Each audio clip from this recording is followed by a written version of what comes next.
سبحان الملك المعبود سبحان الملك الموجود سبحان الملك الحميد. Assalamualaikum warahmatullahi wabarakatuh. Waalaikumsalam warahmatullahi wabarakatuh. Alhamdulillahirabbil alamin wa bihi nasta'inu ala umuri dunya waddin. Wassalatu wassalamu ala asrofil anbiya'i wal mursalin sayyidina wa maulana Muhammadin wa ala alihi washabihi ajmain, amma ba'd. Bagaimana kabarnya Ustaz? Alhamdulillah. Khair. Ini Ustaz, kita tidak terasa kita sudah memasuki bulan suci Ramadan ini sudah 7 hari Ustaz. 7 hari bagi yang mengikuti pemerintah. Jadi kalau yang ada yang duluan dia sudah 8 hari. Nah, di Ramadan yang ke-7 hari ini, menurut Ustadz, bagaimana pendapat Ustadz tentang Ramadan adalah sebagai madrasah kehidupan? Ramadan sebagai madrasah. Untuk bahasa madrasah sendiri, sebetulnya ini sangat menarik dikaitkan dengan bulan Ramadan. Karena Ramadan ini adalah satu bulan yang merupakan kegiatan aktivitas full ibadah. Sehingga wajar jadi dikatakan suatu madrasah. Madrasah itu biasanya disebut sebagai tempat untuk belajar. Kenapa jadi Ramadan? Karena Ramadan satu bulan. Jadi dari 5 rukun Islam, dari syahadat, sholat, puasa, zakat, kemudian haji, puasa Ramadan itu yang paling lama. Artinya kegiatan berpuasa dilaksanakan selama 1 bulan. Sehingga wajar jadi dikatakan Ramadan ini sebagai madrasah. Karena nantinya kita akan mengambil hikmah, mengambil pelajaran dari perjalanan awal Ramadan sampai dengan pada kalau menurut saya untuk madrasah dikatakan Ramadan dikatakan sebagai madrasah. Oke. Lantas karena Ramadan ini sebagai madrasah Ustaz, berarti bagaimana puasa Ramadan ini bisa membentuk karakter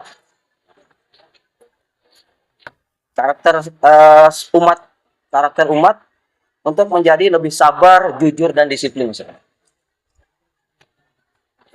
Ramadan membentuk karakter tentunya kaitannya lebih erat kepada faktor ibadah yang ada di dalam.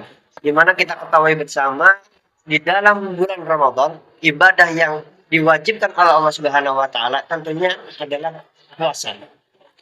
Berbicara tentang pembentukan karakter, maka puasa memiliki beberapa dampak terhadap pembentukan karakter ini. Contohnya tadi sampean katakan di situ ada pembentukan disiplin. Nah, kita ketahui bahwa disiplin sendiri, disiplin itu artinya adalah ketaatan, kepatuhan, dan kesadaran diri untuk melaksanakan aturan atau norma, baik yang tertulis ataupun tidak tertulis. Jadi dimanapun kita, kalau kita taat aturan yang ditetapkan di suatu tempat atau di suatu wilayah, maka kita dikatakan disiplin. Katakan kita di kantor ditetapkan masuk jam 7, kita masuk jam 7, maka kita dikatakan disiplin. Terkait itu kita merasa nyaman atau tidak, tapi kita tetap dikatakan orang disiplin. Nah, begitu juga dengan puasa. Puasa ini membentuk kita disiplin. Kenapa? Karena satu hal yang kita tahu, dalam puasa ada larangan. Larangan makan, larangan minum. Tentunya yang tadinya halal pada saat siang hari. Nah, pada saat bulan Ramadan, makan dan minum setelah fajar shadiq dilarang sampai dengan nanti menjelang maghrib. Nah, bagi siapa yang mampu melaksanakan, maka secara tidak langsung dia sudah menerapkan disiplin. Dan lagi satu hal yang perlu kita ketahui, dalam kedisiplinan pasti ada konsekuensi. Artinya apa? Seseorang yang melanggar disiplin pasti punya konsekuensi kan? Kita tahu setiap umat manusia, umat muslim yang wajib berpuasa, apabila dia ternyata dalam perjalanan puasanya mokel dan tidak sanggup, maka ada konsekuensinya membayar di hari yang lain. Sehingga maka tertanamlah dalam diri umat muslim itu, kalau bisa saya full, jangan sampai baca. Ini salah satu pengalaman bahwa puasa itu sangat berkaitan erat terhadap pembentukan karakter seorang yang ingin dirinya disiplin. Itu menurut saya. Kalau kaitannya dengan sabar, di definisi sabar itu sendiri adalah, sabar itu adalah kemampuan seseorang untuk menahan diri dari berkeluh kesah, kemudian dari emosi dan dari keinginan-keinginannya, ya, serta kemampuan dia untuk bertahan dalam situasi sulit, dan tetap semangat, artinya tidak putus asa. Jadi dia bertahan itu dalam situasi sulit. Katakan sekarang kita berlapar, Haus, lapar. ya kalau katanya Upin Ipin itu tak makan, minum, matilah.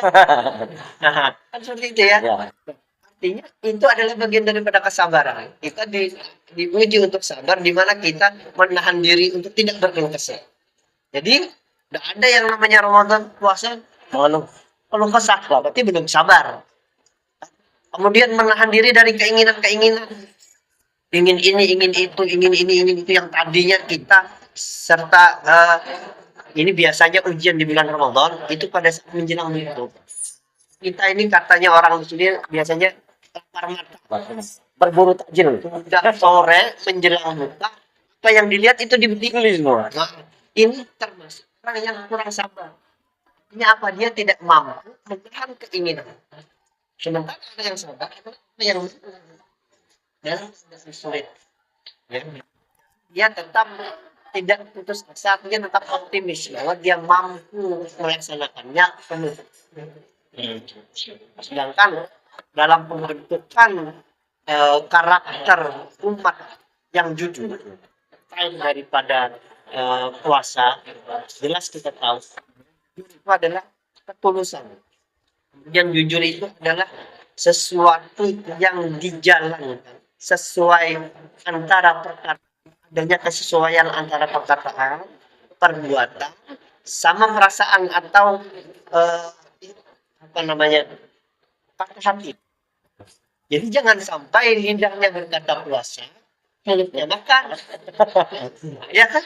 Atau ini rahasia. Karena puasa ini adalah ibadah yang sifatnya rahasia.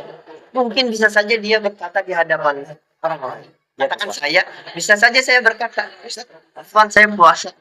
Sebelum saya pada saat saya berwudu, saya haus, Minum. tamat telur, tanpa diketahui orang, saya bilang, alhamdulillah satu tegukan.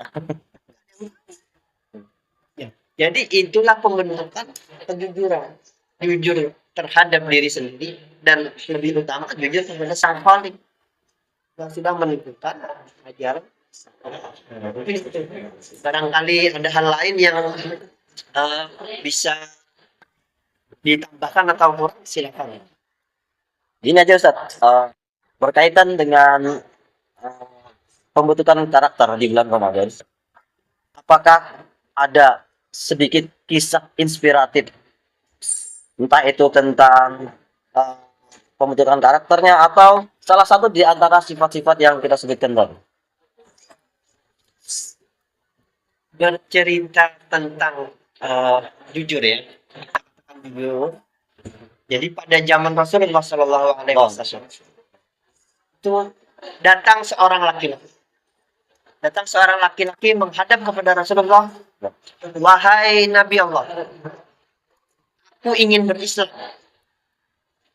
Aku seorang yang banyak berbuat dosa.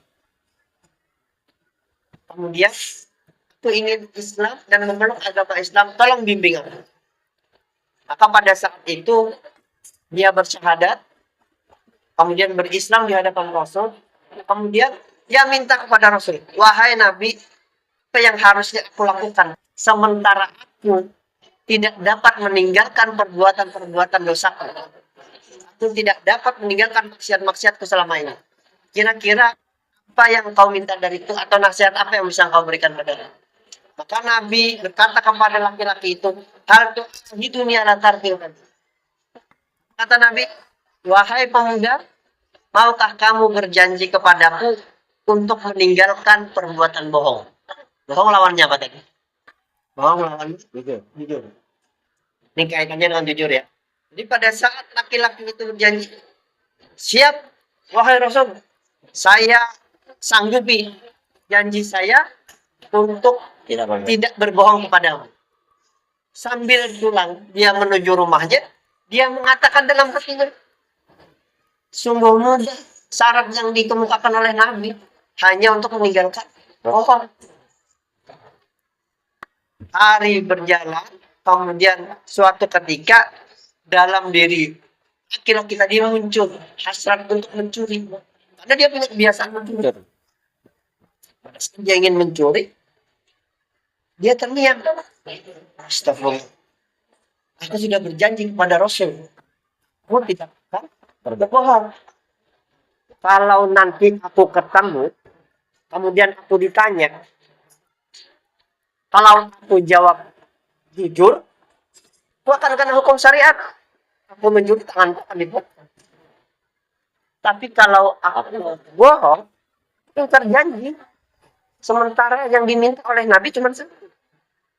Tinggalkan kebohongan. Tinggalkan.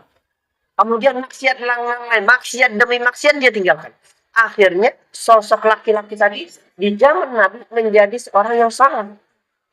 Hanya karena dia mampu bertahan meninggalkan kebohongan dan memperjuangkan perbuatan yang jujur. Artinya apa? Melakukan yang sesuai dengan dia dan sesuai dengan isi hati. Jadi itu. Oke Ustadz, terima kasih banyak untuk hari ini. Mudah-mudahan kita bisa bertemu lagi di bulan Ramadan yang tahun yang akan datang dan kita bisa bertukar pikiran lagi, menimba ilmu lagi. Terima kasih Ustadz. Saya akhiri. Assalamualaikum warahmatullahi wabarakatuh.